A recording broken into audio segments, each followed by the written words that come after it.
宰，又称无生老母，又称明明上帝。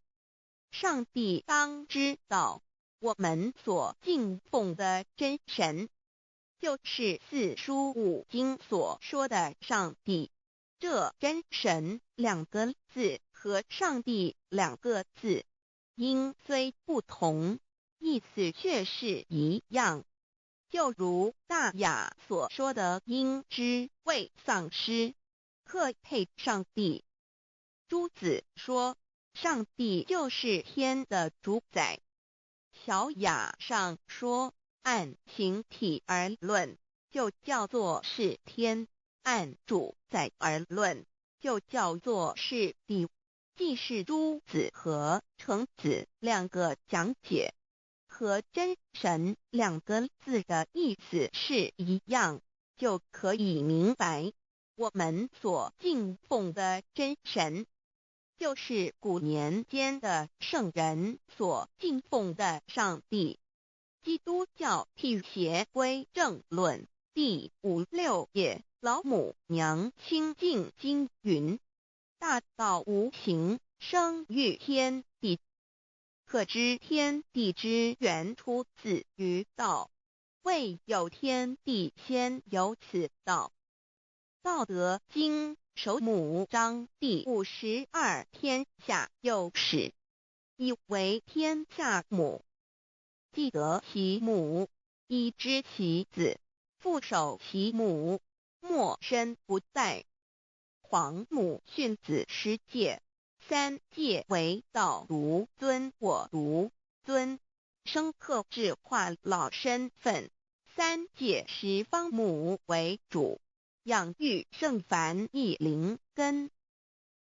道生1，一生2，二生3，三生万物。道创天地而与天地同在，自性佛，即是灵，看不见抽象，但是它却存在每一位十方善知识的身上。所谓道化成肉身，住在我们中间。天主国与自性佛主耶稣对父神说：正如你父在我里面，我也在你里面，使他们也在我们里面。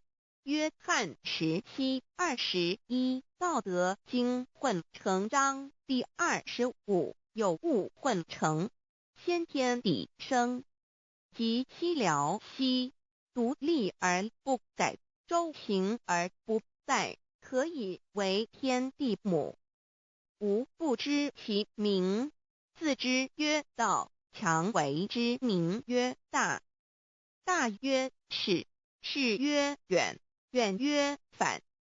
故道大，天大，地大，人亦大。域中有4大，而人居其一焉。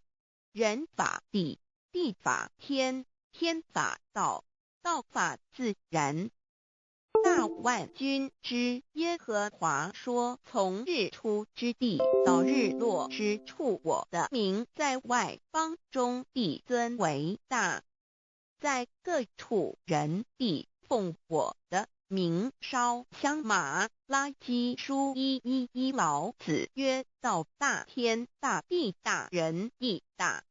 道德经混成章第25，皇母老母娘，即是无极老母、无极老祖、无生老母。皇母天父，天上的父耶和华万军之耶和华神，上帝真神阿拉真神主，真主造物主，为皇上帝，明上帝造真理。老母娘慈训明灵异变光，上帝赐而真宝藏无量，慈怀传一旨，清虚大化，救援皇至尊，无上威灵力，至圣心法，复贤良3界法，与慈云布十方，共沐朝母娘，万灵归根乐欢喜真宰。